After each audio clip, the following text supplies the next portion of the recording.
Bienvenidas y bienvenidos a Coffee Brain. Nos da mucho gusto que nos acompañen en este espacio dedicado a la salud mental y bienestar emocional. Coffee Brain es un programa diseñado para todo público, producido por un equipo de mujeres especialistas comprometidas con compartir información confiable, actualizada y útil para la vida diaria. El día de hoy nos honra contar con la presencia de un grupo de profesionales de alto nivel. Está con nosotros la doctora Abril Nuche, psicóloga, neuropsicóloga infantil y doctora en neurociencias del comportamiento. Buenos días, Abril, bienvenida. Hola, buenos días a todos.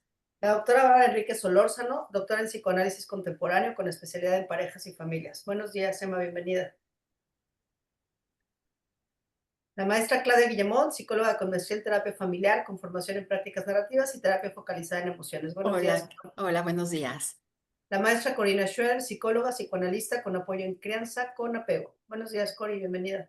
Buenos días, Alicia, La gracias. psicóloga Sandra López, psicóloga clínica con especialidad en terapia familiar sistémica y terapia focalizada en emociones. Buenos días, Sandra, bienvenida. Buenos días.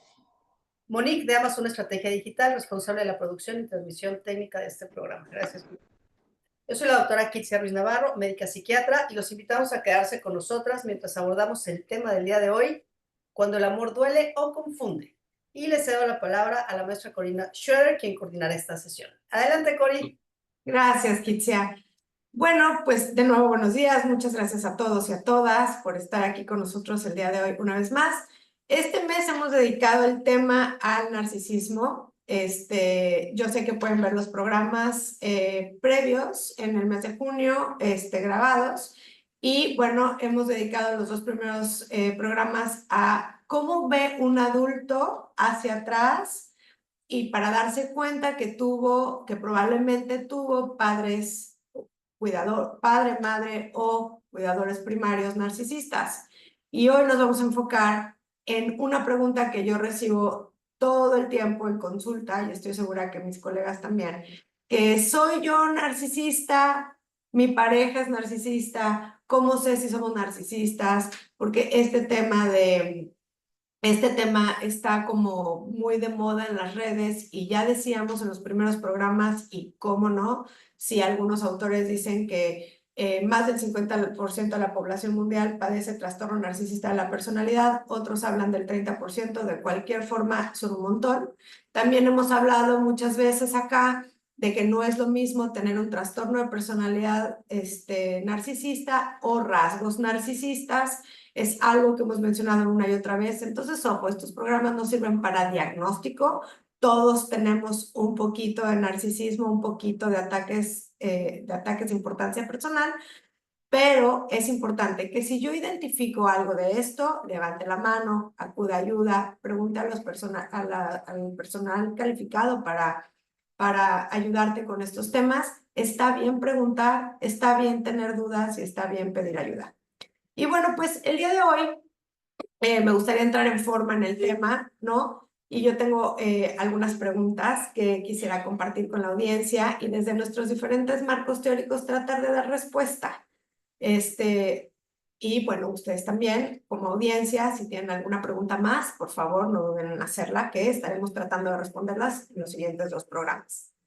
Y bueno, mi primera pregunta del día de hoy sería dirigida para Emma. Muchas gracias por acompañarnos.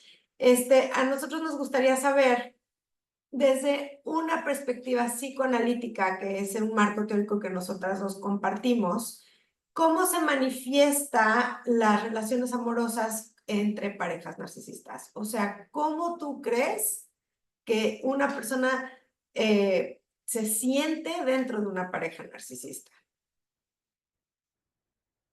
Tu audio. Muchas gracias. Buenos días. Creo que tiene que ver más no como cómo siento que se manifiesta, sino cómo en la práctica sucede que uno al otro se espejea. O sea, que así como el mito de Narciso, donde se ve reflejado en el agua y, bueno, el fin que esto tiene, pero un poco la idea es que yo me veo reflejado en el otro y que yo intento que el otro sea como yo me veo a mí mismo. O sea, no hay lugar para que el otro sea diferente, para que haya tolerancia a, puntos de vista distintos y de alguna manera o de otra yo intento convertirlo con muchas estrategias, a veces me doy cuenta, a veces no me doy cuenta, de que se haga a mi modo. Entonces eso empieza, si no se complementa la pareja, a ser muy incómodo para la otra persona que se empieza a cuestionar, bueno, ¿por qué es que funcionamos de esta forma si no siempre me resulta tan cómodo? Si me empiezo a sentir un poco no tomado en cuenta o un poco no visto. Gracias, Emma. Aquí yo me voy a atrever a hacer otra pregunta un poquito abierta. La pregunta sería, si yo me estoy reflejando en el otro, quiere decir que el otro refleja algo de mí que quizás no me gusta. Y ya hemos estado hablando del mecanismo de defensa de la proyección. Y eso no me convierte a mí en narcisista, me convierte en una persona que tiene elementos que no me gustan tanto de mí que pongo en el otro y que entonces me engancho ahí. Justamente ayer me preguntaban, pero ¿por qué? ¿Por qué mi papá no dejó a mi mamá, por ejemplo? ¿No? Y entonces, bien lo hablábamos Emma y yo, ¿no? Es porque uno nutre al otro y son dos diferentes tipos de narcisismo, ¿no? El activo y el pasivo, el victimario del que no, digamos, del duro, del activo, y entonces una dinámica alimenta a la otra. Y entonces yo la respondo así, una dinámica responde a la otra, pero a mí me gustaría saber si alguno de ustedes tiene desde sus marcos teóricos otro comentario en el cual usted, o sea, trate de responder la pregunta, ¿por qué yo no me voy? ¿Por qué yo no lo dejo? Kitsia, dime. Porque es un ganar-ganar. Porque algo se gana en la relación. Porque aunque exista mucho malestar, hay una ganancia de ambas partes. El tema y lo complicado es que ambas partes son ciegas a sus propios patrones de comportamiento. Entonces, les funciona. O sea, les funciona. Les genera malestar, pero les funciona. Es lo que conocen y es donde se sabe mover. Uno justifica al otro, ¿no? Es que ni siquiera es justificación, se van adaptando y se van moldeando. Acuérdense que son patrones muy inconscientes. O sea, no son conscientes de cómo se están relacionando el uno con el otro. Solamente hay malestar que se va a manifestar. O sea, ese malestar tendrá muchas manifestaciones, peleas, descalificaciones, todo lo que implica, ¿no? Relaciones abusivas, pero no, ninguno de los dos entiende por qué. O sea, ese es el problema, que no hay una visión de dónde están parados. ¿Cuáles dirías tú, Kitsia, que son los criterios clínicos para identificar a una persona con un trastorno narcisista de la personalidad? O sea, tú llega alguien en tu consultorio que obviamente ya quedamos que no va a llegar porque es narcisista. Pero ¿qué es lo que tú estás revisando que dices, ah, mira, él es narcisista? Lo primero es que, a ver, déjame regresar tantito y sí te voy a contestar tu pregunta y a lo que me toca ver, ¿no? Pero, a ver, justamente es trastorno y no solamente rasgos, porque es un patrón persistente, constante de sentimientos, comportamientos, de cómo se relaciona con él mismo, de cómo se relaciona con los demás, que es inflexible y desadaptativo. Y que además la persona no es consciente que lo que le genera un malestar es eso. Entonces, eso es un trastorno. ¿Cómo vemos a los pacientes? Ellos llegan, están bien, los mandaron, tienen curiosidad, ya lo saben todo, ya lo leyeron todo. Eh, en esta parte, cuando uno intenta ponerles algo sobre la mesa, pues no hay flexibilidad, siempre justificarán o van a debatir lo que uno se les ponga enfrente, ¿no? Es, hablando del trastorno como tal, es este sentido de grandiosidad, ¿no? De mucha importancia, es, te hago un favor en venir, o le hago un favor a mi familia en venir, ¿no? Ellos todo lo pueden, todo lo saben, te hablan de sus grandes logros, de todas sus ideas que tienen, ¿no? Se sienten y su actitud, incluso su actitud física, es de superioridad hacia ti. Suelen ser descalificadores durante la entrevista, ¿no? Unos muy burdamente, otros muy pasivo-agresivos. Eh, Te hablan de sus fantasías, del éxito, del poder, de lo brillantes que son, o incluso de su propia belleza, ¿no? De este amor ideal de ellos para con ellos mismos, se sienten especiales y únicos. Y solo pueden ser atendidos por alguien especial y único. Y eso les genera mucha dificultad para relacionarse con los demás o incluso para pedir atención, ¿no? Llegan y te dicen, es que vengo porque, pues bueno, es lo que encontré y pues dicen que eres el mejor, ¿no? O sea, como, esas son sus palabras. Y como poniéndote a prueba un poco, ¿no? De vamos a ver si es cierto. Buscan constantemente durante la entrevista como esta validación, pero una validación hacia la admiración, ¿no? Están buscando tu admiración constantemente. Se sienten con el derecho de que les des un trato diferente, ¿no? Y además exigen expectativas. O sea, tienen que ser tratados de forma muy especial y sus expectativas son, bueno, altísimas. Evidentemente son explotadores, ¿no? Y como lo vemos en la consulta, pues abusan del tiempo. No, no, no, abusan del tiempo, abusan de las consultas fuera de la consulta, abusan de la pedida de recetas, o sea, como quiero, necesito, si te tardas 10 minutos en contestarle, ya están mandando WhatsApp, es que le acabo de mandar un correo y no me contesta, ¿no? Es como, espérame, pues estoy trabajando, ¿no? O sea, todo tiene que ser cuando ellos dicen, y no hay empatía. No hay empatía, ¿no? No solamente hacia el espacio terapéutico, sino hacia los demás, ¿no? Es cuando tú los entrevistas hacia el tema de las relaciones personales, en realidad no es todo, descalifican cualquier sufrimiento del otro, ¿no? Ya sea de sus cercanos o de sus lejanos o de, no importa.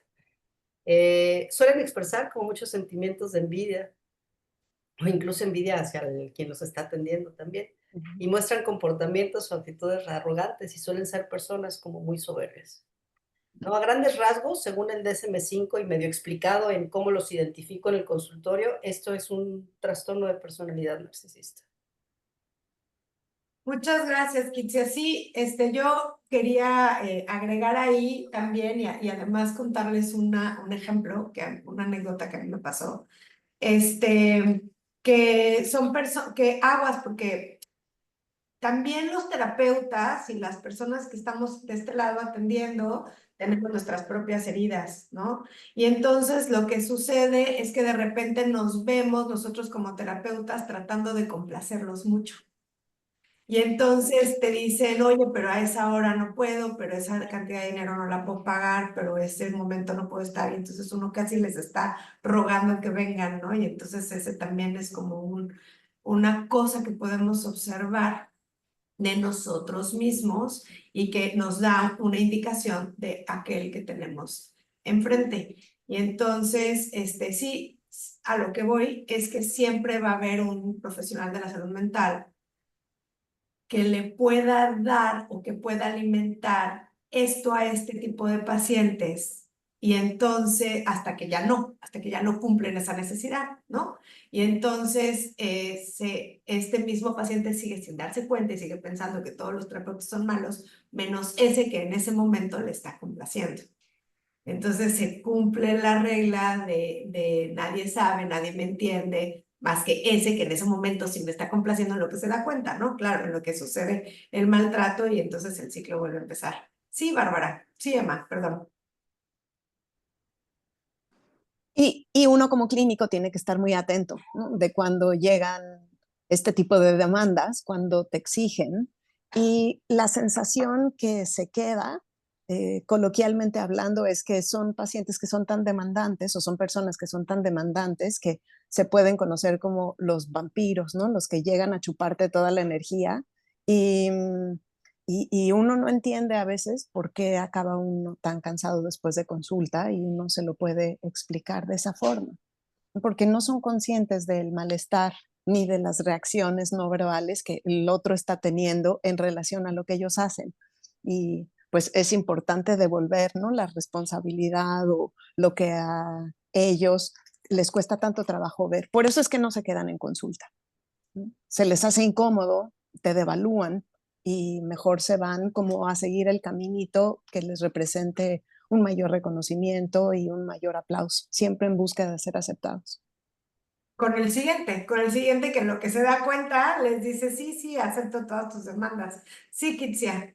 Bueno, nosotros estamos hablando de la experiencia desde cuando llega al consultorio, pero para dar paso como al siguiente punto y nada más redondear esto, este mismo patrón de comportamiento ocurre en las relaciones. Entonces su queja es que los novios o las novias no me duran, es que nadie me entiende, es que yo les doy y no recibo nada, en esta parte como de victimización, ¿no? O sea, hablando ya el tema de pareja, es lo mismo que vemos nosotros, pero con la pareja, exactamente lo mismo. Todos me ponen el cuerno, siempre acaban por abandonarme, todo el mundo se enoja conmigo y no entiendo por qué. Sí. Oye, Clau, y desde la narrativa, ¿tú cómo consideras que se construyen las historias de las personas que han vivido con una pareja narcisista? A ¿Qué tipo ver, de datos suelen tener sobre sí mismas? mira, en narrativa lo que hacemos es como una historia se forma a partir de eventos que probablemente vemos como aislados al principio, pero que empiezan a unirse en el tiempo, ¿no? Imagínense que es un cielo estrellado y las estrellas las vemos de manera independiente y de pronto las empezamos a unir como unimos las constelaciones, ¿no? Cuando vemos una constelación y nos cuenta una historia a partir de una figura, ¿no? No tenemos una sola historia, como seres humanos somos multihistoriados y además entramos a las relaciones con ideas, con expectativas, con tal vez con ilusiones, ¿no? De esto va a ser de conexión, de compromiso, de amor, de complicidad, de compañía, no perfectas, ¿no? Las relaciones no son perfectas, hablando en general, pero especialmente las relaciones románticas, pero vamos con ideas y con expectativas. Y de pronto, esta idea que teníamos de manera aislada empieza a tener, vamos a decir, como cosas que no van con esa historia, ¿no? Cosas como sentirme que estoy en una sensación de culpa, valga la redundancia, todo el tiempo, que estoy como luchando por la aprobación, que estoy en un tema como de sumisión, donde empiezo a sentir culpa, donde empiezo a sentir que que me veo al espejo y como que no me reconozco, ¿no? Empiezo a dudar de todas mis decisiones, puedo estar con irritabilidad, puedo haber de pronto algo de sensación de soledad, eh, hay, recibo bromas que yo no vivo como bromas, que veo más pues como una crítica feroz, ¿no? Que hay inconsistencias brutales, lo que veo afuera cuando estamos en un ambiente social no tiene nada que ver con lo que yo vivo en el ambiente íntimo del tema de pareja. Hay como esta generosidad que tengo se toma como una debilidad, hay el perdón como una medida de control y te va dejando como en una trampa, decía Marian Rojas Estapé, que son vínculos que te rompen por dentro, ¿no?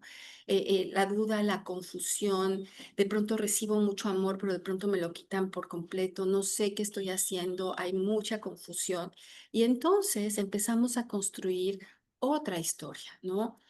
Otra historia que une eventos a lo largo del tiempo y ahí está la sistematización. Un evento de estos aislados no construye una historia de una relación narcisista. Es los patrones que se van formando y el cómo yo aprendo a reaccionar desde tal vez reconocer que hay un daño y me siento mucha culpa y es una grita que va creciendo, pero estoy revisando lo que digo todo el tiempo, me quedo con pensamientos rumiantes y casi en el perfeccionismo de, no, si lo hago de esta manera, tal vez ahora sí la atine, esta sensación de insuficiencia. Y esto mina el espíritu, ¿no? Mina el espíritu. Por ahí también me encontré un tutor que decían, no son relaciones que te rompen el corazón, son relaciones que rompen tu realidad, ¿no? Que no te permiten saber dónde estás parado.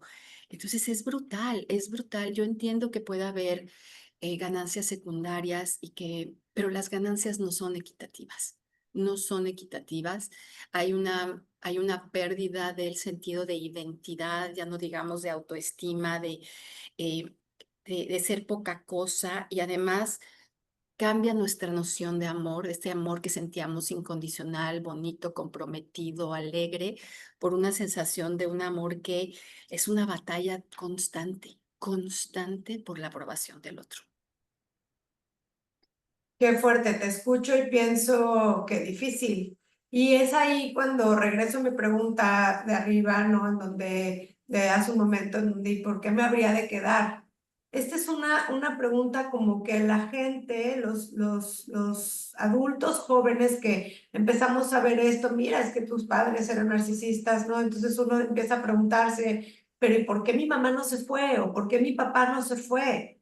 Y sobre todo, además, son personas que tienen esta necesidad de rescatar a la mamá, o de rescatar al papá, o de rescatar a los hermanos, y se van viendo también como rescatando a todo el mundo, ¿no? Sí, claro.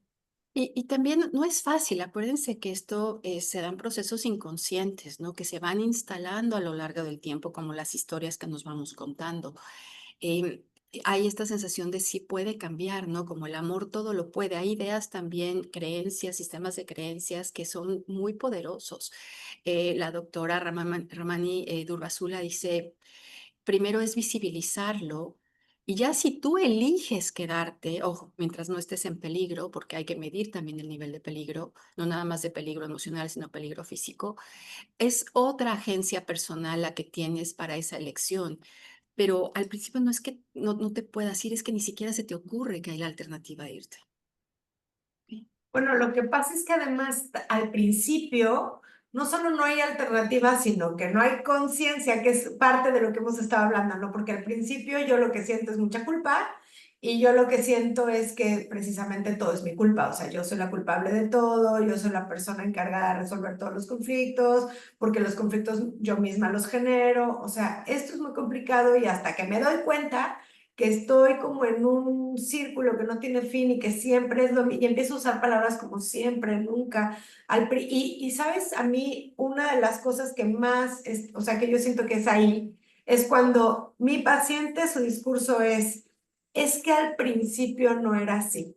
Este deseo de que sea como al principio, que es justamente la trampa de la que hemos estado hablando.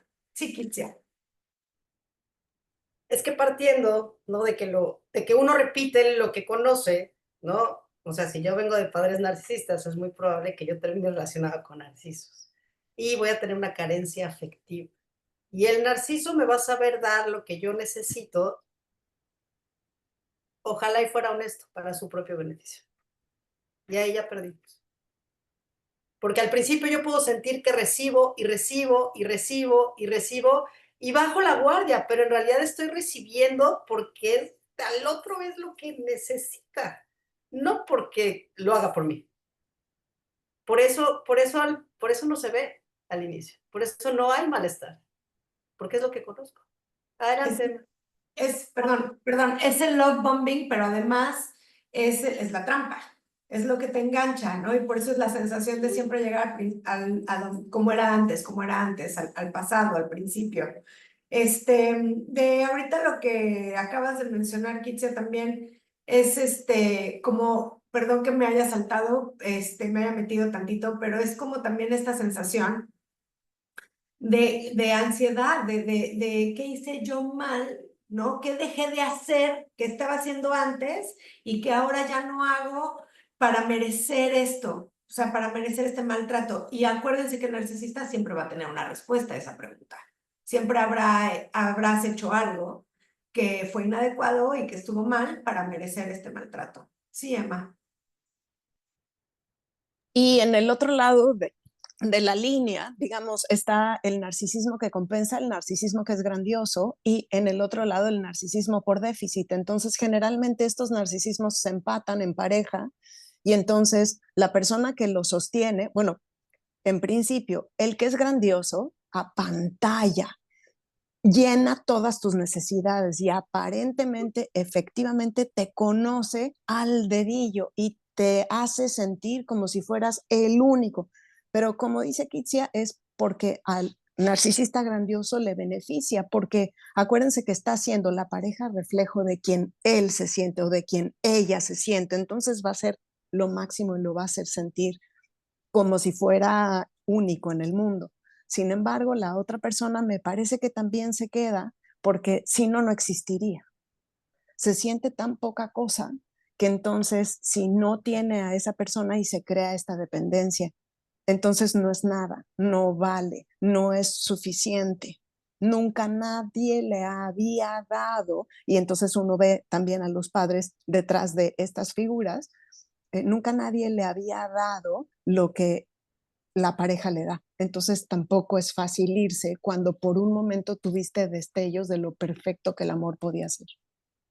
No, y estos chicos, o sea, estas personas me dicen a mí, es que, y si no es con él, con nadie va a funcionar, o si no es con ella, con nadie va a funcionar. O sea, si yo no puedo quedarme en esta relación, no puedo salvarla, entonces nadie más me va a querer. Sí, claro. A ver, creo que es importante como también señalar que hay un refuerzo intermitente que se va alternando, ¿no? Es entre un cariño aparente con críticas despiadadas, ¿no? Que generan ese estado de confusión y dependencia, y no se nos olvide que el cerebro está haciendo su parte, ¿no? Del lado de quien está dudando de todo y todos, hay una amígdala que está todo el tiempo activada y que em, vamos a decir, es una manipulación que siembra duda todo el tiempo. Entonces, tampoco son como los gestos terribles, ¿no? Puede ser gestos muy sutiles que van como entretejidos, ¿no? Es un comentario muy positivo que después va con uno negativo. Hay cambios de humor que a veces no se entienden, ¿no? Y esto va desgastando poco a poquito, no nada más el cuerpo, porque ya hablamos de todos los efectos que puede tener en temas del sueño, de ansiedad, de alimentación, sino también el tema en la mente. Estamos con un cerebro que todo el tiempo está trabajando y ese es un desgaste mental brutal también. Sí, oye Sandra, ¿y tú cuáles crees que son las señales de alarma que alguien puede notar en el día a día con una pareja narcisista? Como, no sé si tú nos puedas compartir como ejemplos concretos. Claro. Bueno, teniendo en cuenta que son personajes con grandiosidad, falta de empatía, ¿cierto? Que necesitan la admiración, que tienden a manipular, que pueden reaccionar desproporcionadamente, etcétera, todo lo que ya comentaron mis compañeras. Hablando ya en la práctica concreta, en el día a día, ¿cómo se mira a una persona narcisista? ¿Cuáles son estas señales? Habría que poner atención en el tipo de conversación, ¿no? Muchas veces son conversaciones unilaterales, personas que hablan mucho de sí mismos y de pronto con una enorme dificultad para escuchar al otro. No los dejan ni siquiera hablar, por ejemplo, ¿no? Y pareciera que lo más importante en la conversación es él, ella, ¿no? La persona con estas características.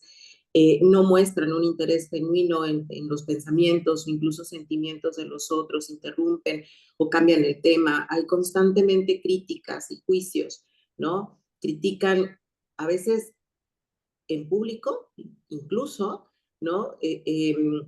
Como devaluando a la persona, se enfocan en sus defectos, en los errores o lo que consideran los defectos o errores de la otra persona.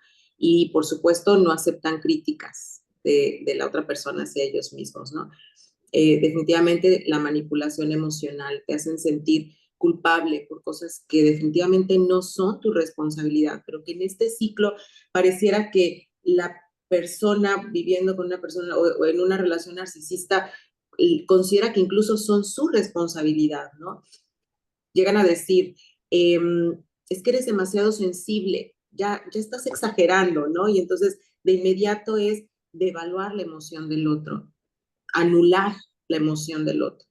Existe, por supuesto, falta de empatía.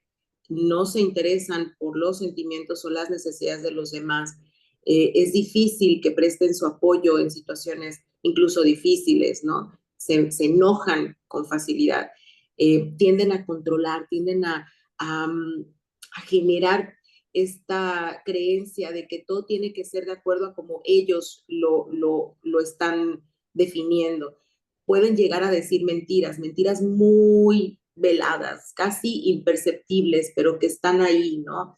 Mienten sobre pequeñas cosas y llegan a distorsionar la realidad. La realidad es que sí, llegan a distorsionar la realidad y el otro lo cree como se lo planteó la pareja, ¿no? Pueden llegar a hacerte dudar incluso de tu percepción de las cosas. La duda está incluida todo el tiempo. pueden llegar a tener reacciones exageradas. Ojo, esto es muy característico, y ante un estímulo que habitualmente a otras personas no le genera ninguna, no sé, reacción, a ellos los puede sacar del mapa con un cambio, ¿no? Y por supuesto también muestran falta de responsabilidad hacia sus conductas y hacia sus emociones. Sí, Kitsia. Gracias, Sandra. Y creo que la duda es una de las secuelas más grandes, ¿no? Porque cuando lo empiezan a ver, ¿no? Y ustedes lo van a ver en terapia, ¿no? Cuando la persona que es víctima de este abuso emocional se empieza a dar cuenta y se empieza a cuestionar, en donde pueden pasarse mucho, mucho tiempo, es con el tema de la duda, ¿no? Empiezan a dudar de sus pensamientos, sus emociones, de si está bien, de qué es lo que tienen que hacer, y se pueden quedar ahí rumiando mucho, mucho, mucho, mucho tiempo. O sea, es bien difícil. Ahora, si a eso le sumamos que ya vienen de una historia muchas veces donde han dudado de su realidad, es que son estos pacientes que nos llegan con unos niveles de ansiedad muy altos. Hasta que empezamos a explorar el origen de la ansiedad, nos damos cuenta de eso. Entonces, creo que es una de las secuelas más grandes. Adelante. Sí, es que al respecto de lo que tú decías, Kitsia, recordemos que el humano no siempre elegimos eso que nos conviene más, sino más bien eso que conocemos. Entonces, es durísimo porque nosotros tenemos que desaprender cosas que ya aprendimos, porque normalmente por naturaleza buscamos siempre eso que conocemos, que no necesariamente es eso que mejor nos hacen. Entonces nosotros ya cuando acudimos a terapia decimos, mira, es que claro, tienes una pareja narcisista porque se parece mucho a las parejas que tú buscas, porque vienen de tus padres, ¿no? Entonces es el aprendizaje, la reconstrucción, o más bien la construcción. Yo le decía ayer a un paciente, es como tenemos que inventarnos una manera nueva de amar. La que tú conoces no es así.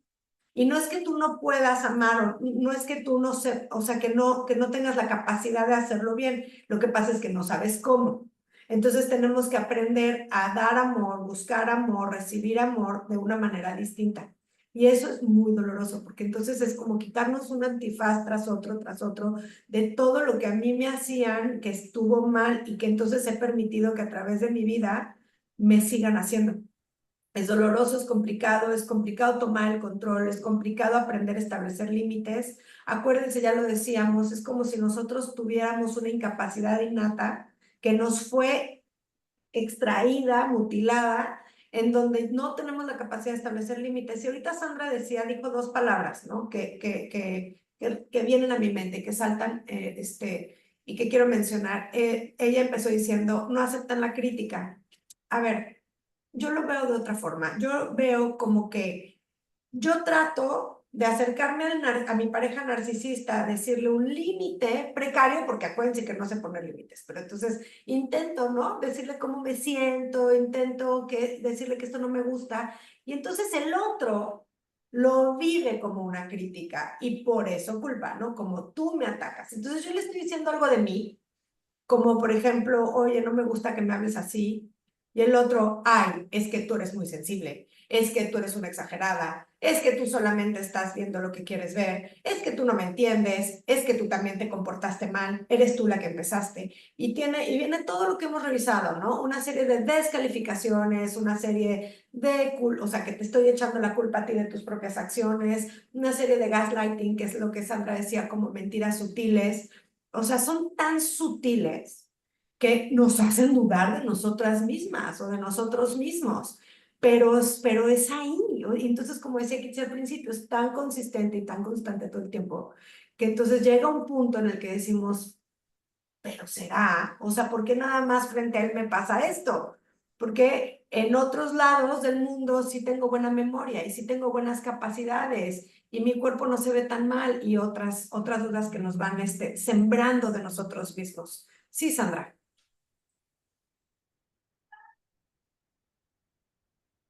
Tú. Ya. Yo escucho esto y bueno, es como más habitual poderlo mirar en adultos, pero esto pasa también en adolescentes. Los adolescentes llegan a estos espacios ya hablando de relaciones en estos conflictos, ¿no? Jóvenes que viven sus primeros amores con la experiencia del amor vivido, de las relaciones de sus padres, y sorpresa, ¿no? Las características que vemos en esas relaciones son de este tipo. Chicos ya controlando, sometiendo, manipulando, aniquilando emocionalmente la culpa a todo lo que da, chicos y chicas tratando de ser lo que el otro esperaría que fuera y de verdad, o sea, es el patrón repitiéndose y repitiéndose y repitiéndose. Cuando llegan a la vida adulta van muy desgastados, con una creencia del amor totalmente deformada, ¿no? Y viene a mí también lo, lo intenso que puede ser la creencia del amor romántico, ¿no? Y a veces el amor no es suficiente, no es todo en las relaciones, ¿no?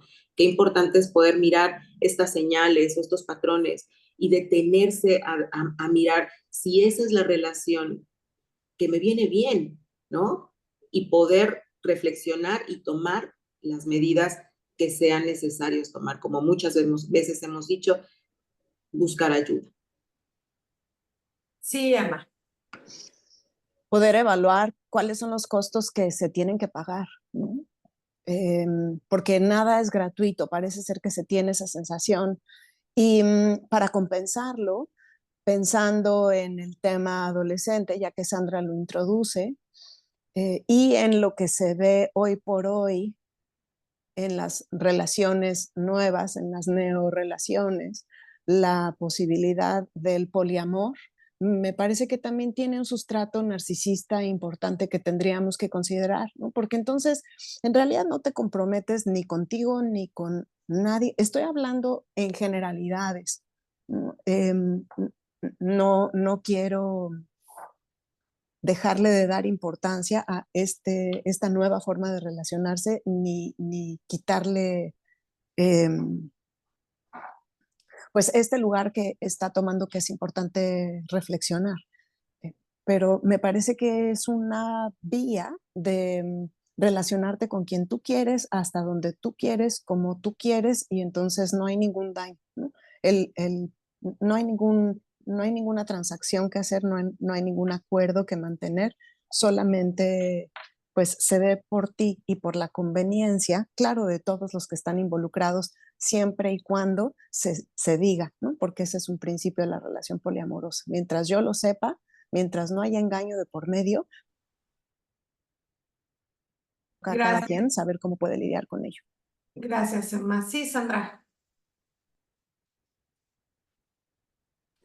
Ya. Emma dice, darte cuenta de los costos, ¿no? Y preguntarte, ¿y estás dispuesto a pagar esos costos? Porque probablemente la respuesta pueda y tenga que ser no, ¿no? Si estás pagando más costos de lo que como ganancia puedes recibir en una relación, tomando como en cuenta este concepto que introdujo Kitsi hace unos minutos, ganar, ganar, si estás perdiendo más de lo que estás ganando en esta relación, definitivamente, y estás en la posibilidad de reflexionarlo o de pensarlo siquiera, probablemente ya estés listo o lista para decir, no, no estoy dispuesto, y ese es un gran paso. Sí, Sandra, gracias.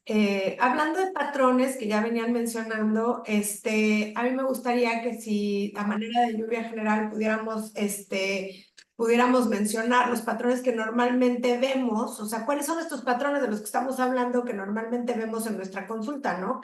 O sea, la gente que llega padeciendo a la pareja narcisista, yo diría quisiera ser la primera en responder esto. El patrón más común, ¿no? El que me levanta a mí mis alertas, el que me hace escribir mis notitas en la libreta, es esta sensación constante en todas las áreas de insuficiencia. Yo veo como es eso, como ese es el patrón. O sea, llega una persona que entonces se define a sí misma sintiéndose poca cosa, insuficiente constantemente y dudosa, ¿no? Dudosa o dudoso de sus decisiones, pero bueno, vaya hasta de lo que come, de lo que hace, de cómo educa, de cómo viste, de si es más, no sé si debo de estar en la terapia, no sé muy bien qué esperar de la terapia, porque esa es otra cosa, ¿no? Otro patrón, que no vaya a ser que tú me ayudes a hablar mal de mi pareja, ¿no? Mi mamá siempre cuenta un chiste que dice, voy a hablar de mi marido, pero no necesito ayuda, ¿no? Algo así vengo a que me digas lo que no quiero escuchar y te lo hacen saber, ¿no? Entonces, bueno, ese es uno de los patrones que yo más observo. No sé si ustedes quisieran, comentar alguno de los, así como que un patrón que les diga, ah, mira, es ahí, Kitsia. Tu audio, tu micrófono. Es como parte de las creencias, ¿no? O sea, cómo empiezo yo a percibir el mundo, cómo lo voy como distorsionando hacia afuera y hacia mí mismo, ¿no? Y lo había mencionado hace rato, pues es la culpa, ¿no? Se sienten responsables de la relación y de la emoción del otro. Entonces, cualquier cosa que pongan sobre la mesa va a ser motivo de generar malestar en el otro, ¿no? Si actúo de otra manera, las cosas no mejorarán. O si actúo, se va a enojar. O si actúo, no digo, o sea, es siempre como sintiéndose culpables. Eh, y la idealización de la pareja, ¿no? Yo creo que dicen que cuando el río suena, agua lleva, ¿no? Cuando de pronto en estos discursos yo empiezo a escuchar lo grandiosa que es la pareja, ya son como señales de alerta, ¿no? Es lo mejor que me ha pasado, es la única persona que me entiende, solo yo lo puedo hacer feliz, solo él me puede hacer feliz, o sea, como, ay, ay, porque no hay ni relación perfecta, ni familias perfectas, ni somos perfectos, ¿no? Entonces, creo que esas son como de las cosas que botan. Adelante, Clau. Para mí una señal importante es ver los esfuerzos que hace, ¿no? Los esfuerzos por escribir, por tratar, por invitar, por cambiar ciertas cosas. Esta parte que yo les digo, madre mía, entonces subimos el Everest de rodillas, lo bajamos de marometas, le damos una vuelta en parapente y no alcanza, ¿no? Pero ves los esfuerzos de estas parejas. Y otra clave que también veo cuando dicen, es que llevo mucho tiempo haciendo lo mismo, ¿no? Como dimensionar, estoy pensando en una paciente que decía, es que se me fueron 10 años de la vida, ¿no? Intentando, en un esfuerzo cada vez más intencional de que las cosas pueden cambiar, a veces defendiendo puntos que son indefendibles, a veces peleando, a veces cuestionando si se tendrían que haber peleado, si mejor había que dejar las cosas tranquilas para evitar un conflicto, guardándose muchas cosas, creando mucho resentimiento, pero en un esfuerzo constante, debilitante de tratar de que esto funcione. Sí, Kitsia. Gracias, Clara.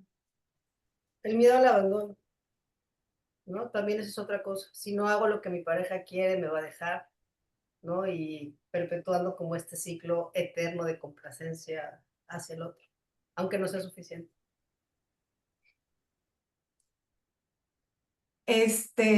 Sí. Emma.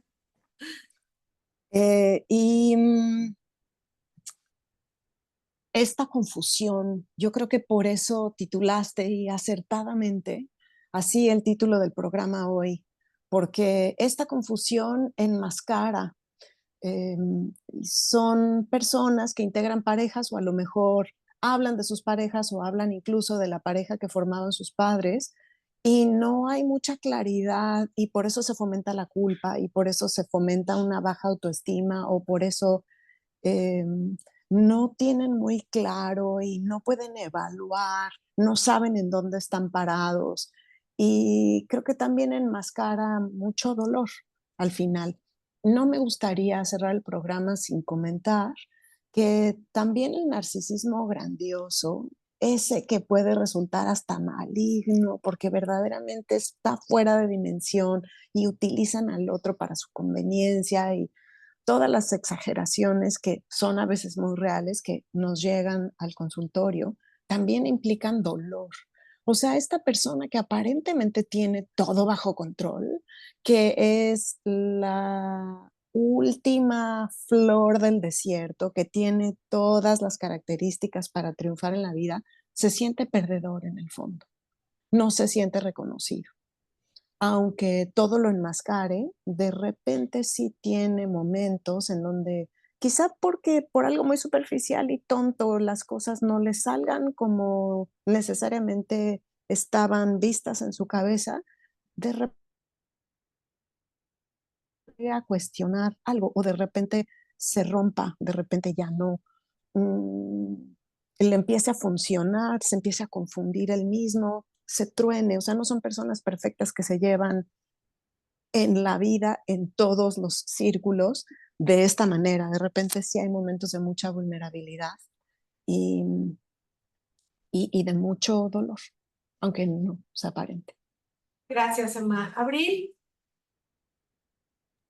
Yo solo quería comentar que está el otro lado de la moneda, en donde la pareja se da cuenta de este narcisismo y empieza a confrontarlo. Y es ahí cuando empieza a aparecer todo el círculo de violencia, que es un fenómeno que alguna vez platicamos cuando leímos esto del machismo invisible, ¿no? Es algo que justamente conforme aparece toda esta parte de la concientización del feminismo y donde las mujeres empiezan a dar cuenta de estos abusos, empiezan a ir en contra, empiezan a confrontarlo y entonces empieza a aparecer la violencia económica, la violencia vicaria, ¿no? Y ese es el otro lado de la moneda. Uno es donde la pareja aguanta y aguanta y aguanta, pero cuando no, viene toda esta parte en donde el narcisismo se expresa de maneras mucho más malignas, como bien dice Emma, ¿no? Se Claro, descompensa. claro, Abril, muchas gracias. Eso justamente nos abre camino y espacio a nuestra siguiente pregunta y así aprovecho para darte la palabra, Sandra. Tú platícanos un poquito, ¿qué pasa cuando hay hijos o familia extendida involucrada en una relación narcisista? O sea, ¿cómo me puedo yo salir sin justamente dañar el sistema? Bueno, de entrada partamos de que probablemente ese sistema ya está dañado, viviendo desde el narcisismo, seguramente esas creencias ya se trasladaron a los hijos. Entonces, ¿cómo salir de una relación narcisista cuando hay hijos? De entrada, qué importante darte cuenta. Segundo, buscar una red de apoyo, ¿no? Esto no tiene por qué hacerlo solo, sola la persona. Una persona cuando recibe apoyo, cuando tiene un otro que también lo sostiene emocionalmente, y eso puede ser incluso, no sé, una figura segura, un padre, una madre, siempre y cuando sean seguros, ¿verdad? Un amigo, muchas veces el amigo, la amiga también pueden ser esas personas seguras que mirando desde el entorno, desde el exterior, pueden mirar que algo no anda bien. Entonces, una red de apoyo, hay grupos, por ejemplo, no sé, me gustaría decir católicos o qué sé yo, que también hacen esta red, ¿no? Y definitivamente buscar ayuda. Los hijos también necesitan ser atendidos, pero el primer paso es este espacio seguro en donde la persona que está saliendo de la relación puede reinterpretar las creencias que fue generando a través de este vínculo bastante distorsionado en la relación de pareja. Gracias, Sandra. A mí me gustaría complementar esta respuesta, ¿no? Hay, como dice Sandra perfectamente bien, hay algunos pasos a seguir. El primer paso es darme cuenta que el amor duele y que no debe de doler, ¿no? Que me siento mal y que a lo mejor tengo la oportunidad, sin importar mi edad y sin importar los hijos que tenga y sin importar las condiciones en las que yo esté, de hacerlo diferente a como lo vengo haciendo. Entonces, el paso número 1 sería darme cuenta. Y el paso número 2 es hacer un plan. Uno no puede desprenderse de una pareja narcisista así nada más. Ya me di cuenta, ya me fui, ¿no? Necesitamos, como dice Sandra, sí, una red de apoyo, necesitamos resolver la parte económica, necesitamos resolver la parte de vivienda, necesitamos resolver muchísimas veces, yo diría el 90% de las veces, a menos de que Clau me corrija en el dato, un apoyo legal, ¿no? Necesitamos ayuda de muchas partes, o sea, no solamente de las partes de la salud mental de uno y de los hijos, sino, como decía, ¿no? Del apoyo legal, del apoyo de vivienda, del apoyo económico, del apoyo familiar, porque además, ojo, esto es algo que además va a pasar. El narcisista, recordemos, que es un santo maravilloso, santo patrón frente al resto del mundo. Entonces, cuando tú llegues con la noticia de que creen, me separo, lo primero que va a recibir esa persona es, tal vez no lo primero, pero de las cosas que va a recibir esa persona es, pero ¿cómo crees? estarás exagerando, pero si eres un santo, pero si eres un tipazo, pero si ella es guapísima, pero si es tan bueno, pero si es tan bondadoso. Entonces eso refuerza nuestras propias dudas, nuestra autoestima ya dañado, nuestros problemas, o sea, nuestras heridas que se han ido formando y que se han ido abriendo desde el inicio quizás de la relación, en donde entonces, por eso, como decía Kit, se tarda uno mucho, estamos ahí rumiando en ese problema muchas veces porque cada vez que le contamos a una amiga, la amiga te dice, ¿pero en serio? ¿No será que tú eres difícil de complacer? ¿No será que tú eres muy exagerada? ¿No será que tú eres sumamente complicada? ¿No eres que, no? Y entonces empieza a decir uno, ay, bueno, pues si ya me lo dijo el marido, y ya me lo dijo la amiga, y toda la vida me lo ha dicho mi mamá, probablemente sea verdad. Soy yo la del problema, soy yo la del conflicto, soy yo la que no encuentro paz interior y por eso con nada estoy contenta. Sí, Emma. Tu audio, por favor. Retomando lo que decía Sandra, hablando de familias, también es importante, y de hijos, creo que también es importante escuchar, sí, cuando te preguntan y por qué no lo dejas, o por qué no buscas ayuda, o por qué no haces tu plan de acción, de escape, de huida, de mejora, de salud, si te contestan, es que yo sigo con él o con ella por mis hijos, red flag enorme. O sea, no hay manera de que uno siga en pareja por los hijos. Y creo que también se desvirtúa el término pareja. Cuando Kitsia decía ganar, ganar, claro, hay que ver qué tipo de pareja se constituye. Pero generalmente en este tipo de armado de parejas y de familias hay hay inequidad, hay muchos tratos que son desiguales, lo cual acaba también fomentando pues mucho dolor y confusión. Para tener esa claridad de pedir ayuda y armar tu plan y develar lo que estás sufriendo dentro de esa dinámica. Gracias, Emma. Se nos acaba el tiempo. Yo me gustaría, para comentarios finales, cerrar con una pregunta abierta para quien la quiera responder, ¿no? Si pudiéramos darle un solo consejo dentro de un contexto terapéutico a alguien que está en una relación con una persona narcisista, ¿cuál sería? Kitsia. Paciencia, no tenemos que saberlo todo el tiempo. Si hay malestar, levantar la mano y pedir ayuda. Investigar qué es lo que está pasando. Ya. Adelante, Caro. A ver, yo les decía que los eventos se unen en el tiempo y te van contando una historia. Y de pronto estas historias que se llaman dominantes o cargadas de problemas no nos permiten ver que en ese cielo estrellado había otros eventos que contradicen esa historia. Esto que llamamos eventos extraordinarios o significativos. Tenemos la capacidad de unir esos otros eventos poco a poquito y hay cosas como muy básicas, ¿no? Tal vez tenemos esta indefensión aprendida, estos pensamientos negativos, estas dudas constantes, esta autoestima fracturada, pero podemos, por ejemplo, empezar a hacer algo que nos gusta, ¿no? Un postre rico que sabemos hacer.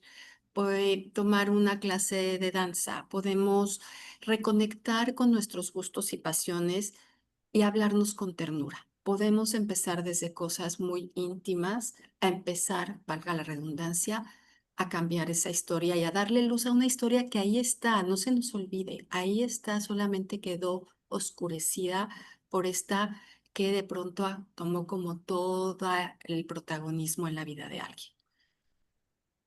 Abril, tu audio. Como es que dices, ¿qué le diríamos a las personas que se ven en este tipo de relaciones? No se aíslen, tendemos a aislarnos mucho. Y háblenlo, hablen con sus amigas, ¿no? O sea, hablen, no se queden solas, porque es ahí donde uno comienza a gaslightearse y a dejarse llevar por el gaslighteo. Y cuando lo hablas con alguien, te das cuenta de lo que está pasando. Entonces, y eso es muchas veces lo que nos lleva a pedir ayuda y a encontrarla. Entonces, no se aíslen, ¿no? Háblenlo. No tiene que ser de entrada un terapeuta. Sus amigas, para eso están las amigas. Háblenlo. Gracias, Abril. Sandra. Y esto, otra cosa, no depende de niveles educativos. Esto pasa en todos los niveles educativos y quienes más se aíslan son quienes tienen mayores niveles educativos. Entonces, aguas, ¿no? Como que de repente les da un poco de vergüenza hablar de esto porque ¿cómo puede ser que me pase a mí? Nos pasa a todas, con doctorado y primaria, es igual. Gracias, Abril. Aquí no hay guillotina, pero Sandra, un 30 Un segundos. segundo. Rápido, rápido. El amor no tiene que doler. Gracias. Sandra. Yo Pues diría, llegamos al final. perdón, Kitsia, solamente un segundo. Yo diría, tente paciencia, ¿no? Como decía Kitsia, un paso a la vez. Adelante. Llegamos al final de esta edición de Coffee Break. Agradecemos profundamente su presencia, así como su interés y participación activa en este espacio. Gracias a las integrantes del equipo de Brain and Mind y al equipo técnico de Amazon Estrategia Digital. Esperamos que la información compartida haya sido clara, relevante y de utilidad para su vida personal. Los invitamos a que nos sigan en redes sociales, Instagram, Facebook, YouTube como Brain and Mind MX y en nuestro podcast en Spotify. También pueden visitar nuestra página web para conocer más sobre el equipo y acceder a los datos de contacto de cada una de las especialistas. Y nos encontramos la próxima semana a la misma hora por los mismos medios con el tema Jefes o colegas narcisistas, cómo se ve el narcisismo en el trabajo. Gracias y hasta la próxima.